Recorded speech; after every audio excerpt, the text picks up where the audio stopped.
This podcast is sponsored by Craic Financial Advisor. Oren is a regulated wealth manager and financial planner based in the UK. One of the best things that you can do, especially from a young age, is to gain a better understanding of your personal finance and investments, including things like saving tax, pensions, using stock markets for potential growth, and more. You may usually switch off when you hear people talking about money, but the best thing you can do for yourself is to reach out and learn more about good financial management. We know firsthand that this information is not complex, nor is it hard to grasp. It costs nothing to reach out to Oren, book a face-to-face or virtual appointment with him, and understand more about what you want from your money.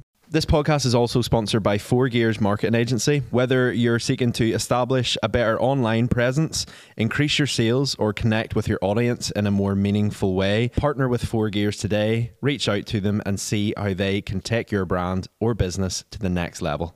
How's it going, people? Welcome back to another episode of the Here's the Craic podcast. Today in the studio we are joined by Peter from Nomadic. Thanks for having me. I genuinely thought there you were going to go, that's not my name. Not my name. Before we were recording, Peter said he normally gets mistaken for Paul. And then as soon as we began to record, I was like, I'm going to call him Paul. But welcome to the studio. Thanks for having me. The new studio is looking amazing. Yeah, great job. We are very happy with it. Yeah. A lot more probably from whenever you were in the boardroom at the time. It's a lot less like formal. I feel like you can just sit and bit more chill. Yeah. I like it. But for those listening, I'll not do the introductions. But for those listening, obviously you're the founder of Nomadic Watches. So yep.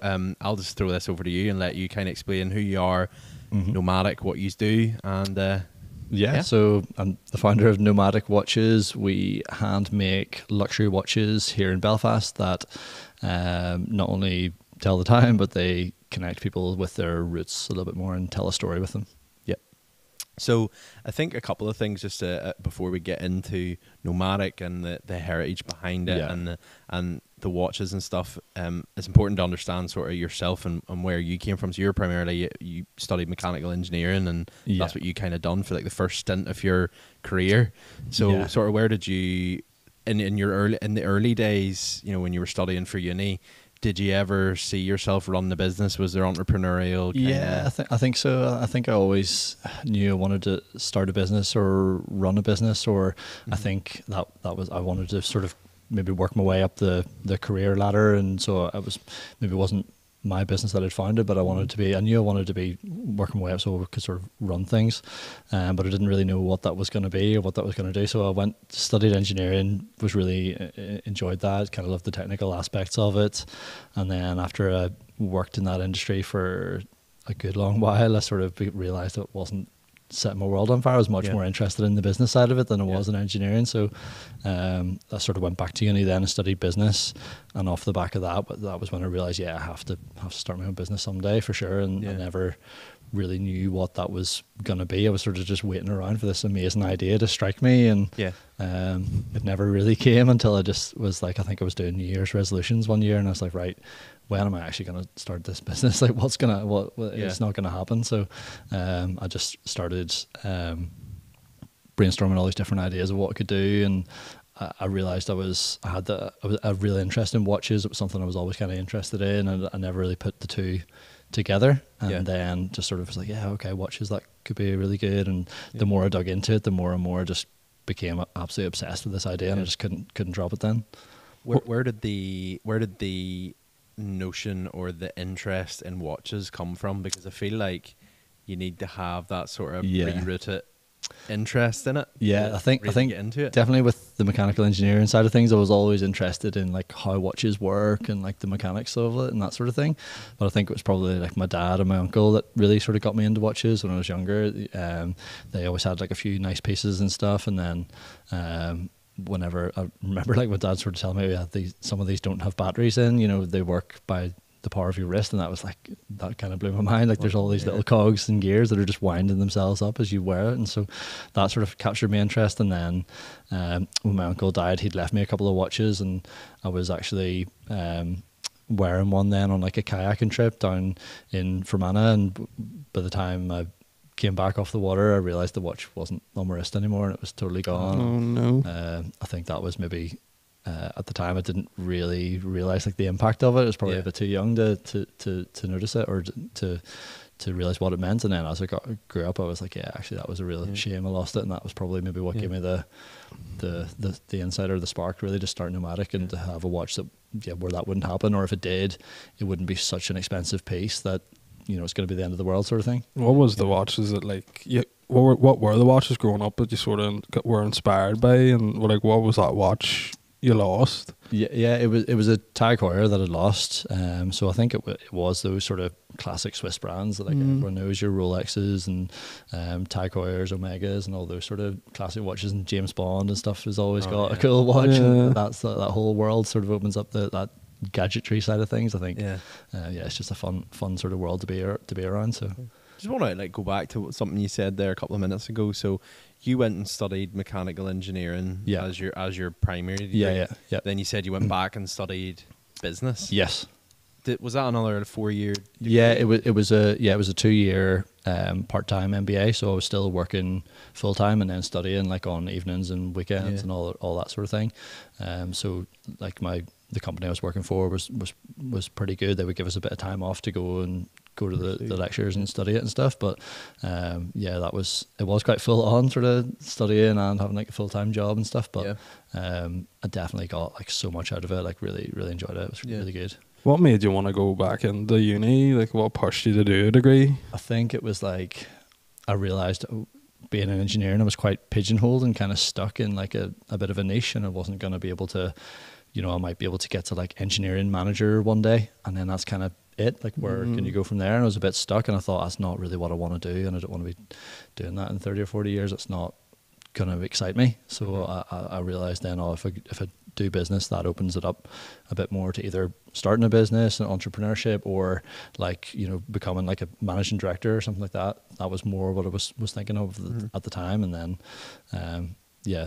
once I had the idea for Nomadic, I just couldn't really let it go. But it was definitely that like a career progression that pushed me into it. Yeah. What did you take from the business degree that sort of pushed you on to like actually go out and start Nomadic?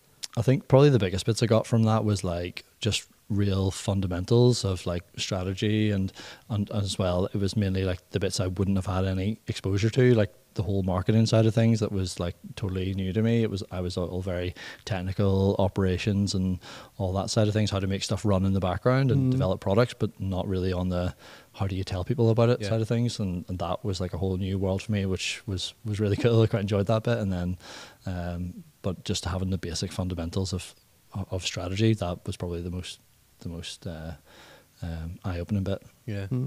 Engineers are like, they're inquisitive people. They're a funny breed, I think.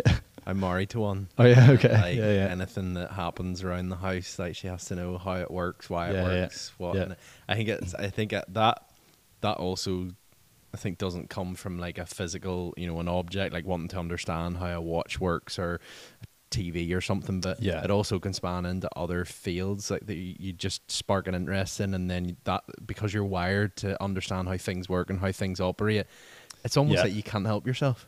That's how. Definitely. Do you agree? As an engineer. Yeah, and I've never really thought about it like that, but I suppose that probably did help as well. Like starting a business, because you want to figure out how things work and how and then it means, especially when you start up with a zero budget, it means you have to do lots of things yourself. So you naturally want to find out how to do it, and then you can get up and running with it. So explain to us, you obviously finished uni, then you went in and you were working in engineering job at the time. How long were you in that for? Probably guts of 10 years or so. 10 years. So yeah. When did the itchiness start?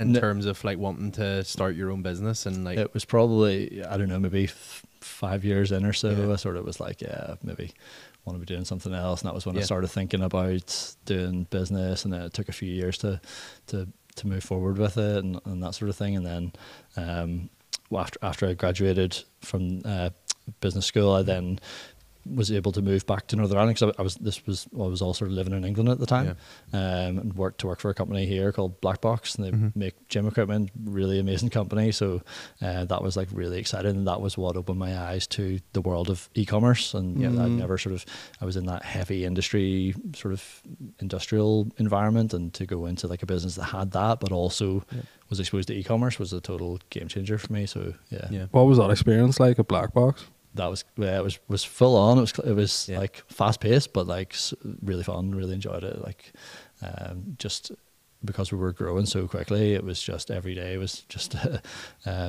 firefighting to try and solve new problems. And for me, like that was really probably interesting. Like growth phase. It's growth phase itself. Probably still is. Like, but I think they're one of them businesses as well. When you're from Northern Ireland, you look at and you're like proper achieving so much. Like they're in Premier League football grounds or supplying the likes of Pure Gyms and stuff. Like, did that inspire you and sort of give you like an inspiration to go on and like you feel like you could achieve a lot with Nomadic?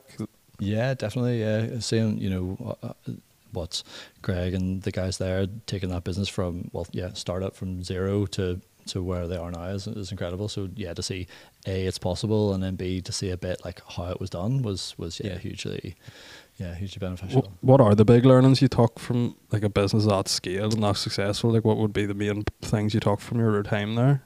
I think probably the whole team there is really, really obsessed about the client experience. And that was something that I really took away from that, and that's something I really obsess over at Nomadic is that the client relationships and the client experiences. So if they have if you can exceed their expectations, they're going to have that amazing experience there, and they're going to tell other people, and they're going to come back, and they're going to buy again, and they're going to get their friends to buy and all that. And that just, if you can deliver for them and over deliver, then that's going to make everything else in the business so much easier.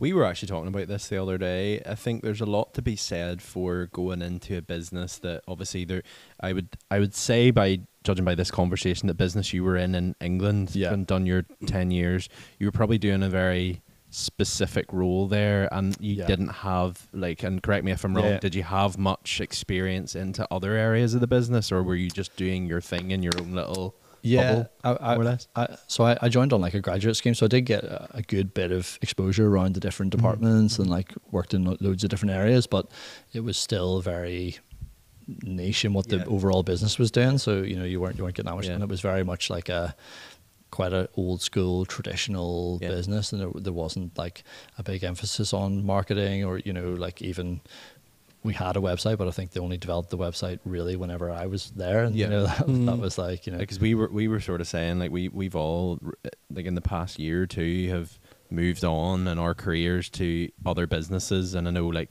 Tommy, you came from an agency and now you're working in a company, and I'm kind of the same, and we all have kind of came to this consensus that we've more exposure to not just within like our roles primarily in marketing, but I have a lot more exposure now to other areas of the business, like commercial, things like that. And I think it's like an eye opener, because you start to actually see like, yes, you went and studied marketing and that's like the field that you want to go into, but there's actually other things that when you're practically doing it, it sparks your interest. And I think that like especially for uni students leaving now, it's like such a big benefit of like graduate schemes that get in and like uni can only take you so far, but practical skills will see you right the way through. You don't really know what you want to do. You just need to, I think you just need to get out and start working, get stuck in with it, and then the more you see and get exposed to other parts of the business, you spark different interests, and you learn more, and you're like, actually maybe that's more for me, or that's not for me. So so we're going ahead.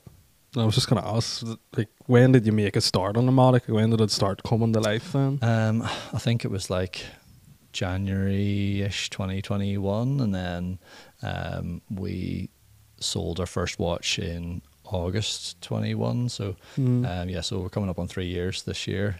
So it was quite a quick sort of development cycle time, really, I suppose. But that was my expertise, was how to develop products and get them made, and the manufacturing side of things was kind of the easy bit for me, really. And it was like the business learning curve for me was all the marketing side of things and how you develop that, and that was like just really building the brand, getting images of the watches out there and like testing it with different people, on testing it with Instagram, testing it with lots of different, speaking to different influencers in the space. Like, what do you think of this? What do you think of that? And going back and tweaking it and then doing it again. And just before we'd even actually physically made anything, we went through tons of different iterations and tested those, like soft tests, so we knew it was gonna probably work before we actually launched. Yeah.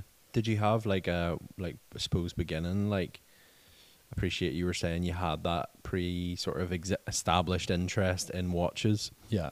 And then what sort of clicked in January 21 for you to go, I'm going to try and make a watch here?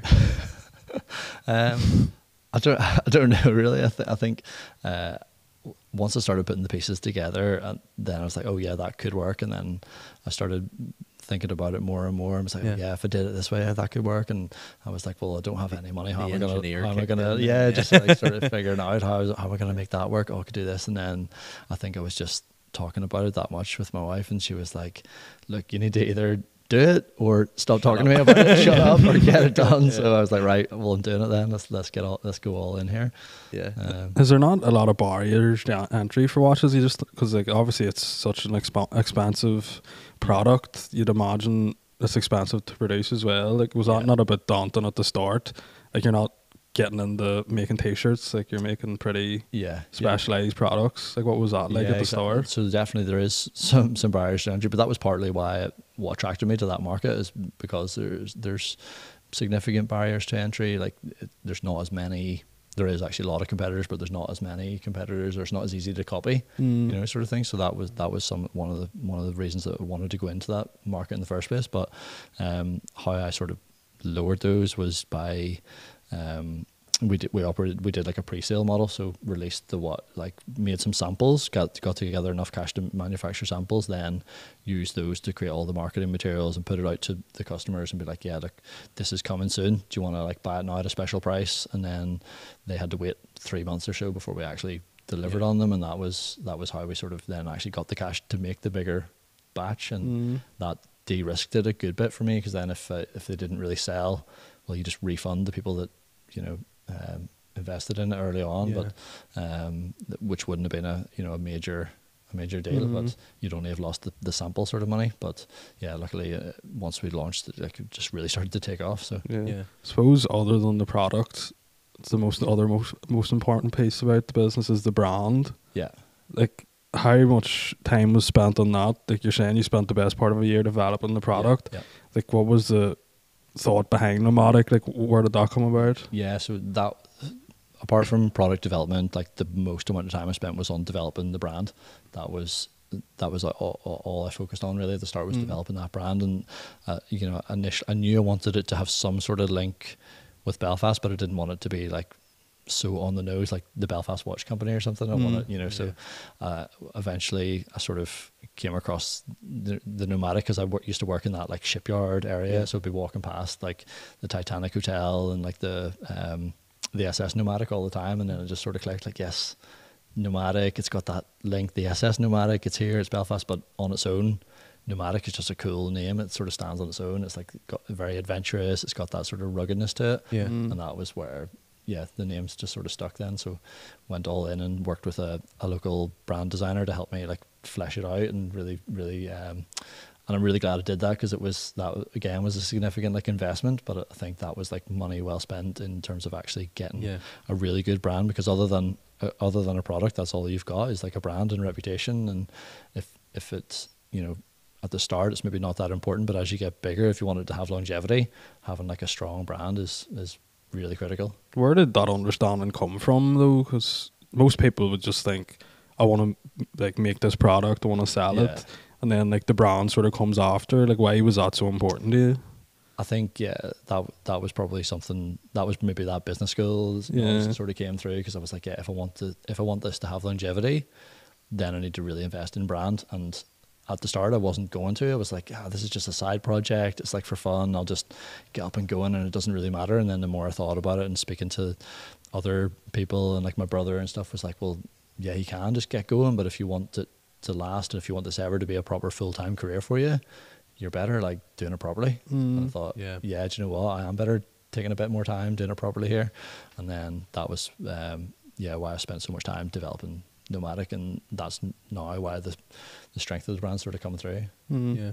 Was that a scary thing for you at the time? You know, like your brother saying, if you want this to be like your full time career, like, obviously at that stage you're kind of cemented in your own job, and were you maybe thinking this could be a thing on the side, or was it always something that you were like, no, I'm going all in? No, definitely, it was very much like a thing on the side, and it was like, this is a bit crazy. Like, you kind of start a watch company, like, who, you know, that sort of thing. So it was very much, you know, this will be a bit of a side thing, and if we sell a couple, that's great. You know, it's a bit of extra sort of income, and it's maybe a gateway into something bigger. But I'm glad I sort of had that push and at the start to say, you know, do it properly.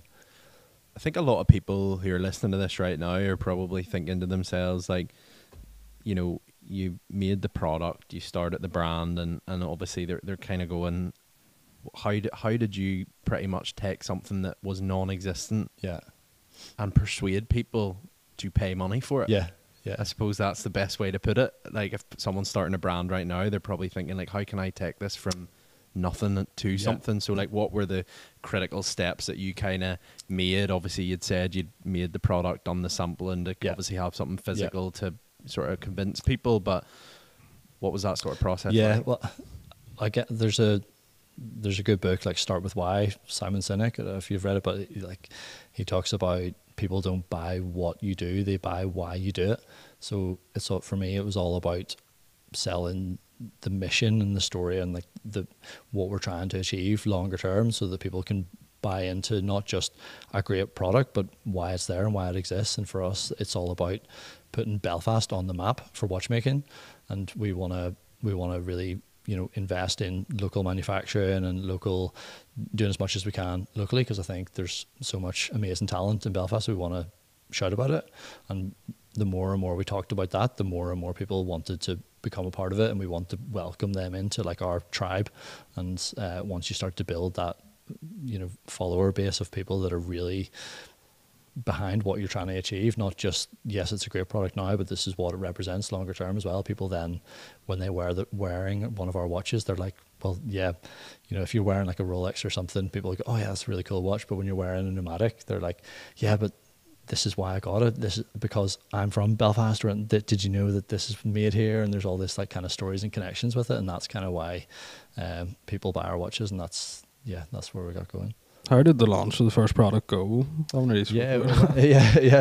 I remember like really clearly launching like the first product, and we'd sort of built it up, and we just had like a really small Instagram following of like, I don't know, a few hundred people or something like that, and had started to build like an email list again of like maybe 100 people or something. It was really small, and we were just trying to build that community, and we put the watches up online for pre-sale and had it all ready. I was like, we don't even have a physical product to sell. People like, no one's going to buy this. And we just kind of put the button live. It was like a Sunday afternoon, and then just turned my phone off. I was like, right, I need to get out of here. And we just went for like a nice walk. And then by the time we got back, turned my phone back off airplane mode, and there was like a little ka-ching from Shopify. And I was like, oh my God, someone's bought the watch. I was like, oh, it's going to be my mum. And then I looked in the checked through the customer data, and it was like a total stranger, somebody I hadn't like, they didn't know me. It wasn't like, you know, a family or friends or something. And it was just a total stranger had bought the product based on everything we'd done. And I thought, all right, wow, this has legs, you know. So that was just crazy. Yeah. And like in terms of like your that very, very first product, I suppose, like getting that out there and like getting the prototypes and stuff made, like whenever, I suppose, looking at more the engineering side of it, like how was it like kits you were buying in, because you alluded to you want to try and bring a lot of that manufacturing, and you have, fast forward to now, you brought a lot of that manufacturing to Northern Ireland, but a lot of the components and stuff you chose to go Swiss, because obviously that's exactly. I mean, Swiss, if you know watches, that's common sense. And I think we're still probably always going to make the mechanism in Switzerland, because one, it's amazing quality, but two, it has that like cachet, you know, anywhere in the world, like, you know, that a Swiss watch is going to be really good. So that definitely helps us to have that, like the engine, if you like, Swiss made, and then everything else we can kind of do here. But yeah, at the start, it was very much not going to be feasible to do that. So everything was like outsourced, and we only did really small finishing touches here, but it was very much like we're gonna do this, this is what we want to achieve as we grow and we scale, and we're still not fully there yet. We keep investing more and more in it as we grow. But yeah, at the start it was very much like, I always say, like, perfection is the enemy of execution. Like, you're not going to get the product absolutely perfect on your first go. You have to constantly develop it and iterate it and make it better. And if you try and make it absolutely perfect before you launch it, like, you're just going to spend forever in product development. You'll never get anything out there. So we got it till it was like really good and we're really happy with it, launched it, and then as our customers were using it, they would tell us, well, actually this part of it could be a wee bit better, this could be better, and can you change that for the next one? And then since then we've evolved it 2 or 3 more times, and now the watch we have in front of us now is like so much better compared to what it was when we first launched, and it'll probably be even better again next year and the year after. So yeah, we're always moving forward. Yeah. And like, sort of describe that time then after your first sale, assuming the next few sales came, and that sort of period of going, like, you had this plan of execution, now it's paying off, and you're sort of like, it was a slow burn at the start. It's very much trying to build trust was like the hardest thing. So the more and more people that bought, then the more and more other people would trust it as well, because you can see that social proof. But yeah, at the start it was very much like selling 1 or 2 or sort of 3 watches a month or something max. Like, if we sold 3 watches a month, that was like buzzing. And now it's so very much it was a side project, and I kind of was like, yeah, well, if I was able to go all in on it, then I knew I would be able to do a lot more. But that was like a scary prospect. We had like a young son, and we were about to have a second child as well. Like, our little girl was on the way, and it was like, to go full time was pretty scary. Risky. So probably if I hadn't had a bit of a push in that direction, I wouldn't have done it. But yeah, luckily I was fortunate enough I did have a push, and then that once it sort of came home and told my wife, I was like, yeah, I'm going all in on Nomadic here. And she was like, well, what do you mean? I was like, well, yeah, I don't have a job to go back to, so we're going to have to go all in on it. That point, really, everyone was telling me, like, don't do that, that's crazy, like, go and get a proper job again, like, just start applying for jobs. And I was like, no, I'm not doing that. Like, if I want this to work, I have to go all in on it. You have to give it your all. And I think that was definitely like a scary time, because you're like, yeah, okay, it's like everything's on the line now. Yeah, this has to work. So very much just didn't apply for any other jobs. Just forced myself this was going to have to work. And then as soon as I did that, like, the sales just started coming. Then they started growing and more. And like, then by that stage, it was like, what we're doing monthly, I was then doing weekly, and I was like, oh wow, right, this is starting to work. I can really focus on it. And then it just started to snowball from there. And like, what were the things you done when you got that time, or when you were like able to like invest 100% in it? Like, what were the like instant impacts you made? I think it's just been you can just think about things so much more clearly, and then you're able to actually spend time on marketing and spend time on communicating with your customers, and like just doing sales. Like, when you go to business school, like, no one tells you about sales. Like, you have to actually ring people up or like DM people and like talk to people. Like, people aren't going to spend £1,000 with you online, for nothing. Like, they want a bit of like personal interaction a lot of the time. So just being able to actually talk to people and do some selling essentially was like, that was key. Yeah, that's something I find really interesting in your product, especially because we'd maybe talk about the price point as well, but like, it is like affordable, but like, it's still that price where you're like, you're getting a quality product. But like, once people are spending that money, it's like, they want to know what they're getting. So like, it is so important when you're starting out, like, speaking to the customer, like you said. Like, what was the thinking behind the price? Like, was there a lot of time spent on that, or? Yeah, I think there's loads. So in our space, there's obviously the big Swiss players, and everyone knows them, and they're really expensive. But below that, there's like a whole suite of small micro brands, and they're all in that like 200 or 300 quid sort of space. So it is a much. Yeah, still expensive, but it's you maybe don't need to think about it quite so much as at our price point. But for me, I would question the quality of those products a lot, because you're like, well, how is that going to be good at that sort of price point? So for me, it was very much like, no, let's make an amazing product and then charge accordingly for that. And then that very much has kind of paid off, because people know they're getting something that is a lot more of a premium product. You know, they know it's going to be built to last because we've actually put the time into using Swiss-made movements and not just, you know, rubbish components sort of thrown together. So yeah, the price point was definitely something we spent a good bit of time thinking through as how we were going to position ourselves. But did you see, was that like what you were aiming for from the start? Like you're sort of that price point that say maybe just below the likes of Tudor and like Tag Heuer and stuff, but like you're still like up and around there. Like was that something you were thinking right when you started the business? You're like, I want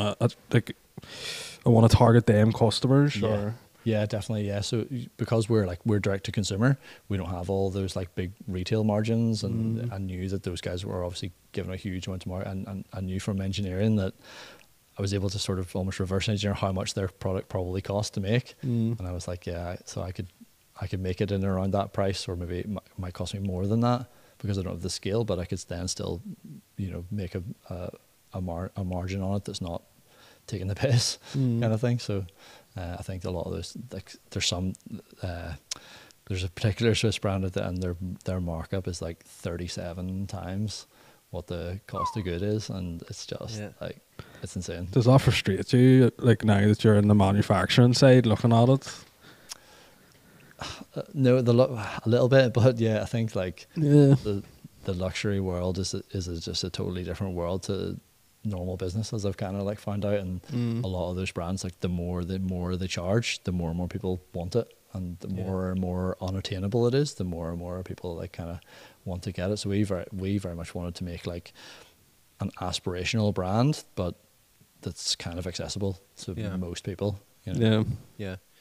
At the start, you sort of found you were kind of going after one market that you thought was the correct market to go for, but I think you would admit yourself that once the sales started rolling in, you actually found that you were talking to a completely different audience. Yeah, 100%. That was buying your watch. I had the test, like that was all through testing and just like actually getting the data, because I thought I was marketing to like maybe guys like myself, like young professionals, or maybe just can't quite afford the Rolexes of the world, so but they want something great, so they'll come for this, and it'll be that sort of like 25 to 35 like age bracket. It'll be like, you know, our target demographic. And then as the sales started coming in, you speak to more and more customers, the actual people that were buying them was like 50, 55, 60 kind of bracket. And I was like, oh, this is really weird. I didn't expect that. And then the more and more you dug into it, I was like, okay, so that's actually that's the market. That's where people are buying. You know, you can have as many great ideas as you want, but until you get the real feedback from the market, that's going to tell you if the business is viable or not. So that then we sort of pivoted and focus all of our efforts on speaking to that person. And when you had that time, obviously moving full time to Nomadic and focusing your full sort of effort on it, what was the sort of, you obviously are going from your first sale and it's a big buzz and it's a memorable moment, but was there a time that you actually look back at now and go, this is going somewhere? Was there ever a period where, say, you woke up in the morning and realized you'd made 6 sales that week as opposed to 3, or like, what was that time? I don't really recall like a specific moment where we realized, like it was more just like at the end of each month, but oh, that's a wee bit more than last month. Let's try and beat that next month, and then oh, that's a wee bit more, and then like I kept sort of speaking to Jane, my wife, and be like, yeah, look, see, this is working, this is working. And she's like, for now, let's just see how it goes. She was very much like skeptical about the whole thing, as was kind of everyone. You know, all my family and friends were like, maybe not super supportive of it, but you know, more and more that's growing. I think you just have to ignore the trust your gut a little bit. They're trying to protect you, I suppose, at the start. That's it. And they just want what's best for you. They don't want to see you make it. You know, and end up making a big mistake or losing out. But I think because they're going to have your best interests at heart, but they maybe don't have the insight that you've got, or they're not. Sometimes you just have to take a risk. You know, you're not going to get anything without taking a bit of a risk. Was it all smooth sailing at the start? Like, was it all getting better? I just mean in terms of like, was it all like sort of one step up, one step up, one step up, or did you have like months where you were maybe sitting and you're like, I don't know if this is going to work out? Yeah, definitely. Yeah. Almost like every month at the start, you're like, you'd maybe have a decent enough month, and then the next month starts, and you're like, right, I want to treat it as like back to zero again, and then you'd have a week and not sell anything, and you're like, okay, right. And you go to the next week and you don't sell anything, and you're like, oh shit, it was a flash in the pan of what have I done, like, and then luckily a sale will come through, and then you just start pushing again. But yeah, you definitely have those like ups and downs, and that's, I think, you have to. I'm still not really used to that sort of entrepreneurial life, like, you know. And as you start to grow the business and you then bring on staff, then you're sweating. Like, if you're having a bad month, you're like, shit, you know, I need to pay everyone. You know, where's the cash? Is it coming in? Like that sort of thing. So you have to constantly be like weighing up all that stuff, and it definitely it's a lot to get used to, I think. What's that pressure like with staff? Because I think like that's something that's not talked about enough. Yeah, I think having like a parent that runs a business and stuff, like you're essentially providing someone's livelihood. Like you have to pay their wages. Yeah. What was that like when you sort of started growing and taking people on? Was that stress a lot, or? It's definitely stressed me out a lot. That was like, that probably held me back from hiring people at the start, because I was like, oh, I can't deal with that. I'm not ready. You know, what if we have a down month? But that was probably the biggest mistake I made, was not hiring people fast enough. I know we could have grown a lot faster and further if I'd hired, like, we've got a really great team now, and we've so much more room to grow it. But I think I could have done with hiring people 6 months or like maybe even a year like earlier, and we could have grown so much faster. If that's what I found now, is like, I think as an entrepreneur, you think like you're the only one that can do this. You know, I do this the best. No one else could possibly do it better than me. And then you realize very quickly, once you get someone that's like an expert in their field, that they can do it so much better than you ever could, and they come at it with a totally different perspective, and it just giving people a bit of freedom to do what they do best, and then you can focus on what you do best. It just makes things so much easier. Yeah.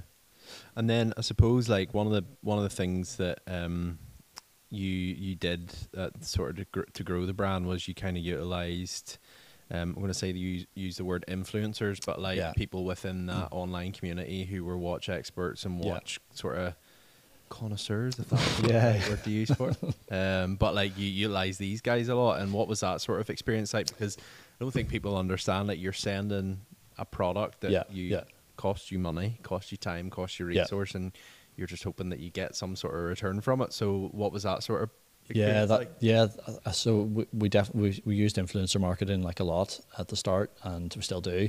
But yeah, for us it was a bit more difficult than maybe other brands, because it's like £1,000 item, you know, you're giving it out to someone for free. It's not like a £20 t-shirt or something. So it's much more considered that I've got to actually give this person a free product, and it kind of has to deliver off the back of that. So at the start we found, like, I sort of had a bit of an insight of, I thought, with it being such a considered purchase, people are going to want to spend some time researching it. So long form content is going to be the way to go. So we leaned more towards YouTube, and I found that we worked with some Instagram influencers and stuff where people would like post about it and just got zero return whatsoever. Like, it doesn't, I think a lot of influencers, they kind of think, oh, well, yeah, I've got X amount of followers or 100,000 people or whatever are going to see this, and they'll all just immediately jump in and buy it because I've posted about it. And it just like doesn't work that way, especially at our sort of price point. So with YouTube, we found it was much better because it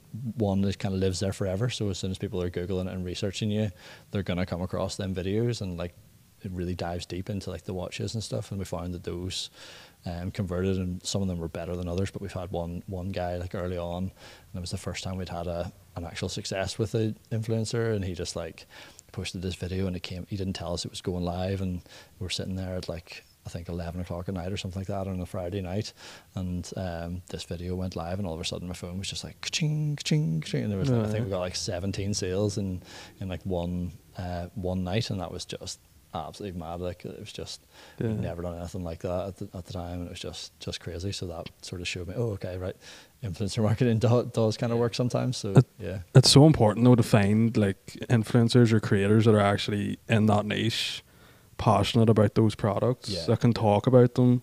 I guess it's something we've discussed before, is like you just said, people go with the numbers and it doesn't work. It's almost better finding a creator who has like an engaged audience and stuff. Is that something you found yourself? Yeah, well on that particular one, like, we found a guy who was like he's an Irish guy, but he's lived in America for a lot of years, and he has a lot of his audience are like Irish Americans. And I think maybe just the stars aligned, and when he posted it, it was like a Friday night, maybe people had a few bottles of wine or something, and they just thought, yeah, I'm going to go for that. But our sort of product just lined up perfectly with that audience, and it just worked really well. So now we think a lot more about that, like product market fit. Like, is it going to actually speak to their audience? Like, yes, they're really big in the watch world, but are they actually going to resonate with the Nomadic brand?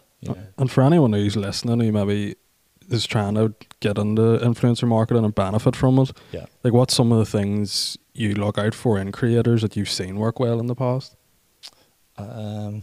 I think, well, for me, it's just like, is their audience actually lined up with your target audience? So with us, like, yes, we're a watch brand, but people don't necessarily buy our watch because they don't necessarily buying a watch from us. They're maybe buying, it's like, it's a gift, or it's a 50th birthday present, or it's a milestone marker. It's not necessarily because it's technically this or it's technically that. It's like those things are just kind of assumed. They're buying it because, I want to have like that link to home or that connection or something a bit different that they can talk about. So it was until we sort of discovered that, like, the reasons why people buy it, not just because it's X amount of watch. So we've wasted loads of money and loads of free watches out to influencers that are really big in this kind of technical watch nerds area. And that's just not who our customers are. And I think that the only way you'll probably find that out is through trial and error, and like, now stuff that you never could have learned back in that time. Explain to us then, obviously, that point where you began. What was like your first hire?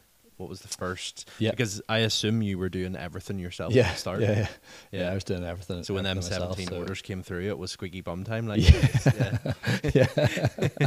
you were thinking, absolutely, I've got to go pack up all these orders. Fit all these. It was very much a squeaky bum time. That weekend was high stress, but we got there. But so my first hire was who was my first hire? So I hired two people, like, quite fairly quick succession of what one was Michael, who's our master watchmaker. So we brought him on board, and he was like part-time. So he just was sort of perfect for us because we wasn't ready to hire maybe like a full-time watchmaker. So he just came in and he's like took the quality up to the next level and brought all the manufacturing in-house. And then the other person we hired first was Craic, who's our sales guy. So it was like very much, I was seeing that sales hire as not really being a cost, because I thought, the more salespeople you hire, the more sales they're going to bring in. So it's going to be a net plus, and that definitely has kind of worked that way. So that was the first hires. Sales and what were you looking for? Not particularly, obviously, the is it Michael? Sorry, did you say? Yeah, Michael's our watchmaker. That was very much like a chance thing. Like, we were sort of starting to grow a wee bit, and Michael had like reached out to me via LinkedIn and was like, "Look, I'm a watchmaker. I'm retired, but I want something to sort of keep me going. Have you got anything?" And I was like, "No, Michael, we're miles away from like hiring people. Like, we're just a very small operation right now. I'll give you a shout in a couple of years when we're like a bit bigger." And then within about 2 or 3 months, I was like, picked up the phone. I was like, "Michael, can you come and start on Monday? We need you," sort of thing. So he was like, so he came straight on board. He's been amazing. But for the sales guy, like, what? Because there's obviously a big thing, a lot of people with it who work for companies who are, say, hire, and they don't have that personal connection with the company because it's not theirs. But for you, like, you own this business, so when it came to like hiring the sales, the sales guy, what made him stand out? So went through tons of different interviews, and I couldn't quite find the right person. And then Greg, he had been working at Watches of Switzerland group, so like Goldsmith, so he had like tons of experience working with lots of different brands. And he's a young guy, but he'd played professional football before, and it was like, so I knew he had that like competitive edge. And then the more and more I spoke to him, the more and more his kind of passion for watches like came out, and you could just tell he was, from him just getting introduced to Nomadic, kind of new. And then when he picked up the watches and was like, "Oh wow, these are actually really good quality," and you could just tell he really wanted to be a part of it. I was like, "Yeah, right, he's the guy. Let's just hire him." And I just shook his hand there, and then I was like, right, you've got the job. Yeah. When can you start? And he just came in and Start tomorrow. Just, yeah, pretty much. So yeah, and he's just been amazing. So yeah. So he must have worked with you for a couple of years now. Yeah, he's not even a year yet. So right. he's coming up on a year now. Wow. So yeah, it's all been like a really sort of quick thing. I was actually we moved into our offices like just about a year ago, like this month. So it's been crazy, like really. Explain that to us, because obviously before we started the podcast we were talking about Ecom Live, and you were talking about the sort of the blend between online ecom and physical store. So you decided to launch a store which is quite an iconic spot to have, like for a first store. You're right beside City Hall, heart of Belfast. In the Scottish Provident building. Yeah. So like explain that sort of process, taking it from ecom. Yeah, that was kind of the big bet. Like, is this going to work? Like, we need to go have a physical space, because I thought people need to see and touch it, and get hands on with it, or they're not going to trust it. And even if they're not coming in, they're looking at it online and going, "All right, that's a real place. It's not some guy in his bedroom like it was before." And so it's like, right, I'll find this place. So I went and seen loads of offices, and the Scottish Provident just had that like character of this old 120-year-old building, and I was like, "Oh, this is cool." You know, when you come in, it's just got that wow factor. So yeah, we moved in there, and then we like. The first day we moved in, I was like painting the walls and stuff and like my gear, and this guy like walked in off the street from Canada, and he was like, "Oh, I've seen you guys online, like can I buy a watch?" And I was like stood there and like my painting gear and all, and I was like, "We're not even open yet," but I was like, "Yeah, of course you can." Like, come on in. Sort of like got him a coffee and stuff, and then I had to like drive back home to actually get watches to like bring back in, and like met him at his hotel and was like, "Here you go," and made the sale and stuff. And then he actually sent me an email there last week, because he's just bought his second watch office, so he's like come back. So that was pretty cool, and he was like, "Oh, it's class to see how you've come in this last year," sort of thing. So it was mad. And what was the push to have that sort of, obviously people need to see it, but there's quite a big expense to take on your own build, especially in the heart of Belfast. Yeah, that was like everyone was like the middle of a cost of living crisis, you're going to open a luxury watch brand and like open a physical space in Belfast. Like, don't do that, that's mad. And I was like, I just had this like gut feeling, or like this sense that physical retail was still really important, and people needed to be there to see and touch them. And luckily it kind of paid off. So I was able to I found a building, or was able to get it on a monthly rolling contract, so I didn't have to commit to like a big lease or anything. And initially I thought it was going to take hundreds of thousands, and I was going to have to go and raise money and speak to investors and all. I did all that, started speaking to investors, started to raise money, and then I decided I didn't really want to do that or go down that route. So I was like, how could I do this in a much smaller scale and a much so that was why we ended up in Scottish Provident, because it's not like high street facing. You've got to make an appointment and book and come in, and it almost then makes it a more intimate experience. It's like a one-on-one sort of thing. It's not like, so we don't have all the big overheads, but it also has its benefits that we can then do it in like a cooler kind of way as well. So that's worked really well. And then because it is a small space, we've got our watchmaking on site as well, so whenever you come in you can actually see behind the scenes how they're made, and that again just makes the whole experience. I found that when I was in like a couple of weeks ago, and you go in and it's like genuinely just how you see it, it's like such a premium feel of a building. Like it almost has like,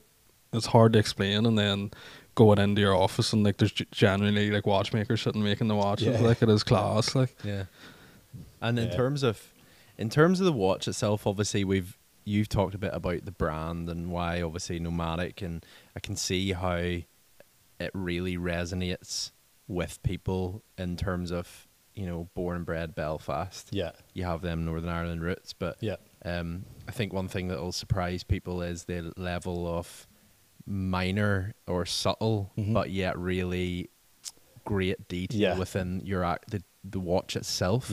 So the likes of the seconds hand, it's yellow as a nod to Heartland and Wolf, but like explain a couple of sort of things, because there's a lot of detail. There's tons of detail. So I wanted it to sort of stand on its own. So it just looks like a great watch. They're very classically designed, and I think less is more when it comes to design, especially in watches. It's so easy to throw tons of stuff in there, and it just looks a bit cluttered. So I've sort of pared it back a lot, and then brought in lots of different elements. So you mentioned like the yellow seconds hand, and then the name of the watch, the first watch is the Marai 401, which means seafarer in Irish, and then 401's like a little nod to Titanic, 'cause it was the 401st ship. Yeah. And then on the back of the watch we actually like opened it up, so you've got like a sapphire crystal back, so you can actually see the mechanism, and then we had the rotor out of like a little propeller, so you can kind of, it's like another little nod to that sort of shipbuilding industry, and like loads of people just really resonate with that. And once you sort of start to dig in with it, there's loads of little details on there. The one that I particularly like is the one with the white face, like the ice white face, and it has it's like a lot of your watches all have backstories to them and reasons why, and I think that's one thing that really sells it as well. Is it's not just a watch, like there's something behind it. There's a reason why, exactly. Because I remember when you showed us the one with the white face, and then I actually went onto your website and like looked at the story behind it. I was like, yeah, I'm sold. You're going to be getting those abandoned cart floats. But like I think that's one thing that like, and have you seen a lot of traction in terms of people really like getting that side off, or people really like geeking out over that? Yeah, like you get people to just buy it because it's just a nice watch, but tons. But like that's the main reason is like they connect to those backstories and that sort of thing. Yeah, that's just. Yeah, and that's the coolest bit. You'll speak to somebody and they'll say, "Oh, I bought this watch because of my granddad did, or whatever worked in that, or my granddad did this," and it's like you're just giving people all these cool connections and cool memories, and that's like when you hear those stories, you're like, yeah, all right, we're doing the right thing. Yeah. So as we're sort of wrapping up, like what would be a piece of advice or a few pieces of advice that you'd give maybe someone listening to this right now who was thinking about starting a business or had an idea, practical or just general advice that you would give to kind of nudge them in the right direction? Yeah, I think I would give two pieces of advice. I think one, I would say spend a lot of time really understanding who your customer is and why they're going to buy your product, and how you can kind of actually serve them and make their life better. Like think a lot about the customer experience and why they're going to buy it and the reasons why. Like just that's all you need to focus on. Is like, how did you do that though? Like I think people say that a lot, and for anyone who maybe doesn't have experience in the industry, how do you find that information from your customer? I think a lot of it is just speaking to them, like literally just. I would just, because since we had the store, you can actually just have a conversation face to face with someone. Yeah. But like before that, I would like ring people up and just they maybe had the watch a couple of weeks, and I'd be like, I'm just calling up to see how you're finding the watch. Like, did it arrive okay? Was everything good? And they're like, oh, and who are you? And I'm like, oh, I'm the founder of the company. They're like, you're ringing me. They're like blown away that you're actually ringing them, and they're like, they think that's class, and then they just want to tell you everything. Oh, I love it, and this, and oh, my wife got it for me as a present. I was so surprised, and they'll tell you everything about it. And meanwhile, I'm like taking loads of notes, like, oh, that's class, like loads of good information that I'm like getting out of it. And you've given them an incredible like customer service experience. Yeah, and they'll tell you maybe, oh, well, the one thing was actually bad because the shipper left it on my doorstep or something and it nearly got stolen, or like things like that. And then you're like, oh right, I can fix that for next time. I'm going to use a different courier and I'm going to do this differently. And you learn loads just by doing that. So I would just, and I still do that quite a lot. Just pick up the phone to clients and speak to them. And it's something, in the digital world, nobody wants to do that anymore. Yeah, that's why I wanted to ask you. I thought especially with my customers, they're a bit older as well. They appreciate that personal touch. Yeah. And because I think a lot of people wouldn't go to that effort and maybe overcomplicate it, even maybe don't want to do it, but maybe overcomplicate it and think, oh, I need to do this, go to like a market research company. Market research, I need to create this like amazing. But it's as simple as just lifting the phone. Answer sheet thing that people fill out, and then you get. So I started doing all that, and I was like, I got bogged down with it and abandoned it because I was like, it's just taking too much time. And then I just was like, I'll just pick up the phone and speak to people and have a real conversation. And then that was where I got most of it probably. Yeah, that's class. As probably as well as that, it's understanding that like I think people are very, very quick to use the word fail or failure. Yeah. And I actually think in some respects, like it's a big part of growth as well. Like obviously a lot of people could have took you saying, this is my target market, this I'm targeting to, young guys 25 to 30 who can't, but then almost it's like shifted to now your target audience changed then, and a lot of people could have seen that as a bit of like, I've missed the mark there, but in actual fact you've learned something really valuable. Yeah, I think you learn a lot from failure, definitely, and people talk about that all the time, like, oh, you fail fast and fail forwards, and like I think people talk almost like a bit too much about failure. Like, you want it to win, you want to win, like you want it to be successful. Like, yes, learn from your mistakes, but learn from other people's mistakes as well. Like, success leaves clues, so look at all those other people that are maybe doing something great in your industry and in like different industries, and then copy what's like working there and like do it. So I did loads of that. Like, in our space, in the luxury world, all the marketing is very like fancy and elegant and all these amazing high resolution like shots, and then I looked at what was working in like other e-com brands and like the whole sort of UGC trend that works really well in like the beauty industry and other things, and I was like, why couldn't that work in my industry? So I do loads of like really rough raw ads that are like proper UGC, and no one in the luxury world does that. And it really resonated with our audience then, because like they can see the authenticity behind it, and then we splice in lots of high quality images as well, so they can see, it is like, amazing too. But that it's interesting because when you go on your site, like, and the last time I was on your site, you were greeted with a picture of this guy, really rugged guy, by the way. I don't know where you come from, like, but that's actually just my mate from school. Big beard, he had a cool beard, so I was like, come and do this photo shoot in a wetsuit in the ocean and all, and like it's like proper like. You get that sense of adventure, but then you're also looking at it going like, these watches must be tough to stand sort of like, because you don't see, like, you wouldn't, you associate like Rolex or like Omega with that James Bond DB5 suit, shaken not stirred type vibe, but then you've got your sort of marketing and your vibe where it's like that rugged, and it all relates back to your, to be usable. It's like it's something you can actually wear and like get, and it's just do things differently. What's working well for other people in other industries, I could apply that to my industry and do that differently, and that's where I would say is like, learn your lessons from other people's successes and other failures as well, not necessarily just like, don't try to fail. Like, people say, oh, fail fast. Well, like, don't try to fail, just try to succeed, Yeah.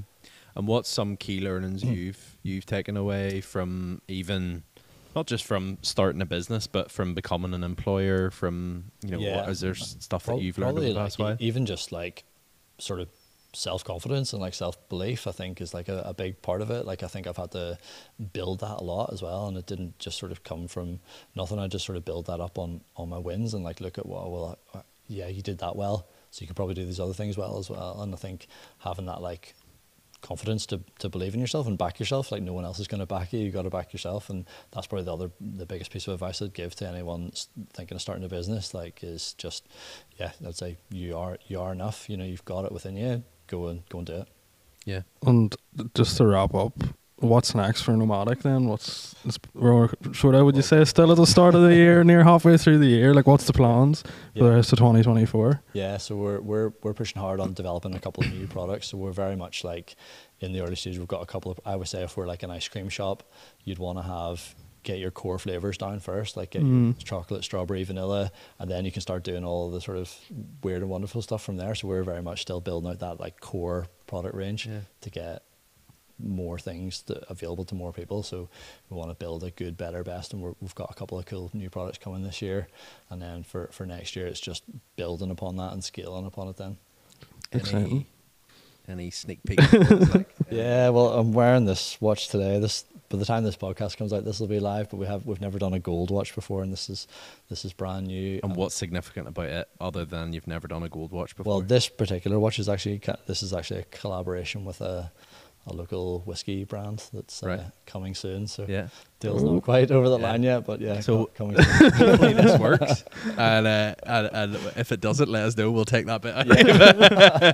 But I think that's awesome as well. I think that's awesome as well. Like, we keep into that Northern Ireland sort of roots, and the brand collaboration side of things is it fits as well. Yeah, exactly. It has to fit. So, yeah. Well, we're looking forward to a few bottles of whiskey. Watches. I'll bring some down. But obviously, thank you very much for taking the time to come on. And obviously, if you're listening to this right now and want to look at the watch range and discover more about Nomadic, we'll leave all the links in the description of this podcast.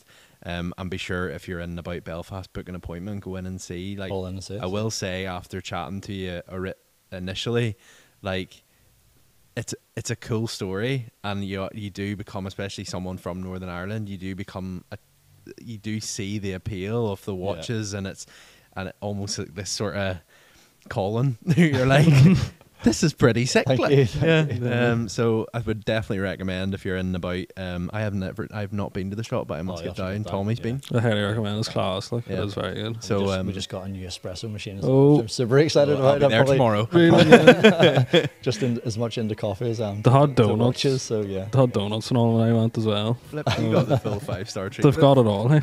I see you come out without a watch. So what's up with that? I'll have to get you the next time. Yeah. But no, thank you very much for taking the time to come on. Obviously, wishing you all the best for the rest of this year. Cheers, and for years to come. All the best.